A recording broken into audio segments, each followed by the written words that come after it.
Sir अभिवादन केलंय तुम्ही काय सांगणार आहे आणि कसं निघाल करता येईल पुढे? भीमा कोरेगावच्या शौर्यस्तंभाला विजयस्तंभाला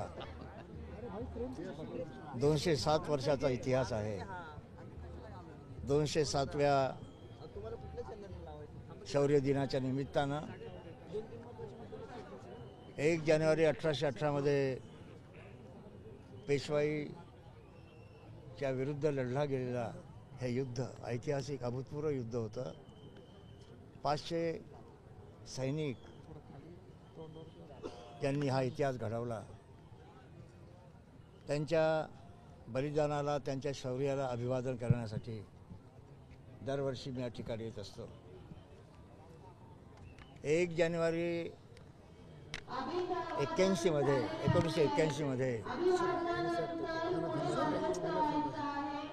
81 मध्ये मोबाईलमध्ये 1 जानेवारी 1981 मध्ये भीमा कोरेगावला अभिवादन करण्यासाठी शौर्य दिन म्हणून मी घोषित केला. आणि शौर्य दिनापासून नवीन वर्षाची सुरुवात होते. ही आमच्याकरता मोठी प्रेरणादायी गोष्ट आहे. अभिवादन करताना महाराष्ट्र शासनाच्या वतीने इथे उत्कृष्ट अशा प्रकारची व्यवस्था करण्यात आली. त्याबद्दल महाराष्ट्र सरकारचं अभिनंदन करतो. आणखी बऱ्याच सुविधा या ठिकाणी करायच्या आहेत. या ठिकाणी जसं आता सांगण्यात आलं की 95-96 कोटी रुपयाची सौंदर्यीकरण आणि सुशोभीकरण करण्याचा महाराष्ट्र शासनाचा जो इरादा आहे तो लवकरात लवकर पूर्ण व्हावा. आणि एक पर्यटन स्थळ म्हणून कारण देशभरातून ते महाराष्ट्रातून देशभरातून जगभरातून लोक या ठिकाणी येतात. तेव्हा जागतिक कीर्तीचं पर्यटन स्थळ या भीमा कोरेगावच्या विजयस्तंभात संदर्भात निर्माण व्हावं अशी आमची अपेक्षा आहे. तुम्ही भाजप बरोबर होता, घटक पक्षाला विचारात घेतलं नाही, न्याय मिळाला नाही तुम्हाला. आम्ही मुख्यमंत्री एकनाथ शिंदे यांच्या शिवसेनेसोबत आमच्या पक्षाची आघाडी होती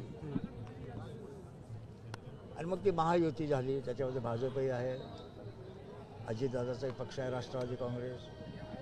यामध्ये लोकसभा असेल किंवा विधानसभा असेल त्यामध्ये आमच्या पक्षाने अत्यंत उत्कृष्ट अशा प्रकारचं काम केलं. आज जागा दिल्या नाही तुम्हाला, मंत्रिपद मिळालं, न्याय मिळाला नाही तुम्हाला. परिषदेवरती सुद्धा तुम्हाला राज्यपाल नियुक्त झाले तुम्ही. प्रश्न असा निर्माण होतो तुमचा वापर की केला आम्ही जातो सर, नाही असा आरोप केला जातो.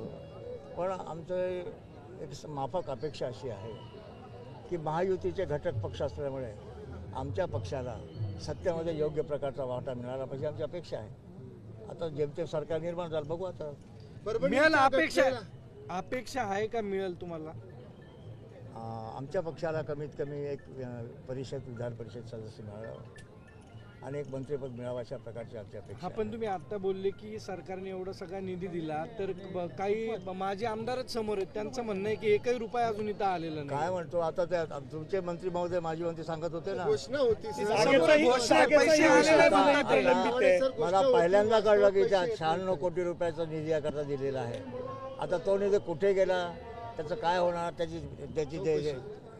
त्याचं प्रारूप जे आहे, म्हणजे विकासाचा प्रारूप कसा राहील ते तर बघितलं पाहिजे ना. दरवर्षी मोठ्या प्रमाणामध्ये शौर्य दिन साजरा होतो, मात्र एवढ्या मोठ्या प्रमाणामध्ये निधी येतोय, मात्र ती ठोस भूमिका आजही होताना या तेच आमचं म्हणणं तेच आहे की आता आम्ही महायुती सोबत आहोत. कालपर्यंत काय झालं माहिती नाही, पण जो निधीची तरतूद शासनाने केलेली आहे या विकासासाठी, त्या निधीचा पुरेपूर वापर कसा करता येईल याचा पाठपुरावा निश्चित करू. परभणीच्या घटनेमध्ये तुम्ही आज भेट दिला आहात का? परभणीच्या घटनेमध्ये तुम्ही आता सत्ताधारीमध्ये आहात. परभणीच्या युवकाला अद्याप न्याय मिळाला नाही, सस्पेंड झालेला आहे, परभणीला गुन्हा दाखल झाला नाही. 14 तारखेला मी जाऊन आलो. आमच्या पक्षाचे राष्ट्रीय कार्याध्यक्ष जयदीप कवाडे हे देखील जाऊन आले. प्रत्यक्ष पाहणी केली, लोकांना भेटलो, वस्त्यांना भेटी दिल्या. आणि त्या जो अमानुष लाठीहल्ला झाला त्या लाठीहल्ल्यामध्ये सोमनाथ सूर्यवंशी या आमच्या भीमसैनिकांचा बळी गेला. आम्ही मागणी केली आहे की ज्या पोलिसांच्या मारहाणीमध्ये भीमसैनिक